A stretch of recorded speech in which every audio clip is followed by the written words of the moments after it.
Hi friends, இப்போ நம்ம மகாநதி பார்க்க போகிறோம். மகாநதியில் வந்துட்டு அதாவது நம்ம காவேரியோட பாட்டி இருக்காங்களே, இருந்தாலும் பிள்ளைங்களை தனியாக அனுப்பிச்சிருக்கக்கூடாது, நான் போயிட்டு வரேன்னு சொல்லிட்டு போகிறாங்க. என் பாட்டி இப்படி பண்ணுறீங்க, அங்கே நீங்கள் போகாதீங்கன்னு சொன்னால் கேட்குறீங்களா?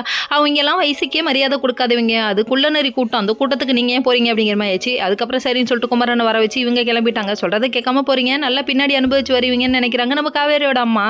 இதெல்லாம் ஒரு பக்கம் இருக்குது. அதுக்கப்புறம் வீட்டு வாசலில் போய் நின்னா சரி ஆரத்தி எடுக்கலாம், வேறு யாரும் இருக்க மாட்டாங்கன்னு நினச்சிட்டு இவங்க யதார்த்தமாக சொல்கிறாங்க. கடைசியில் பார்த்தா ஆரத்தி எடுக்க வந்தது யாருன்னு பார்க்குறீங்களா? வென பிடிச்சவ யாருன்னு பார்க்குறீங்களா? நம்ம ராகினி தாங்க. வீணா போன வென பிடிச்ச ராகினி என்ட்ரியாகி ஹீன்னு சிரிக்கிறத பார்க்கணுமே.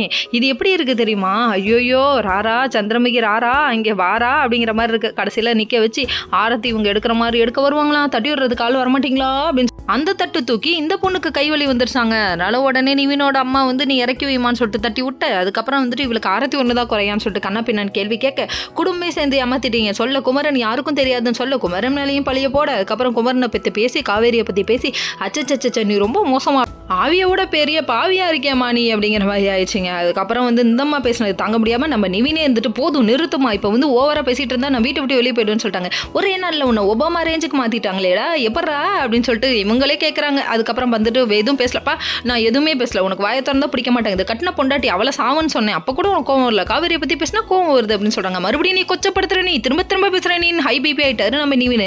அதுக்கப்புறம் சரிம்மா அப்படின்னு சொல்லிட்டு வீட்டுக்குள்ளே கூட்டம் வந்தா எல்லாரையும் நம்ம நிவின் வீட்டுக்குள்ளே கூட்டம் வந்துட்டாரு. கூட்டம் வந்த கையோட விளக்கேற்றுறதுக்கு பிளான் பண்ணுவோம். இங்கே பிளான் பண்ணால் அங்கே வந்து நிற்கிது 7:30. ஐயோ இன்னைக்கு 7:30 நாட்டு சனி பிடிச்சிக்கிட்டு எல்லா பக்கத்து திரும்ப திரும்ப அடிக்குது அப்படிங்கிற மாதிரி ஆயிடுச்சு. யாரை சொல்கிறேன்னு பார்க்குறீங்களா? நம்ம பசுபதியை ராகினியும் தாங்க. இவங்களோட டர்ன்னு சொல்லிட்டு சும்மா வச்சு செஞ்சுட்டாங்க. இந்த இடத்துல நம்ம விஜய் இருந்திருந்தால் வேற லெவலில் செஞ்சிருப்பாரு. ஏன்னா காவேரியை பற்றி பேசினா பிடிக்காது அவருக்கு. ஓகே.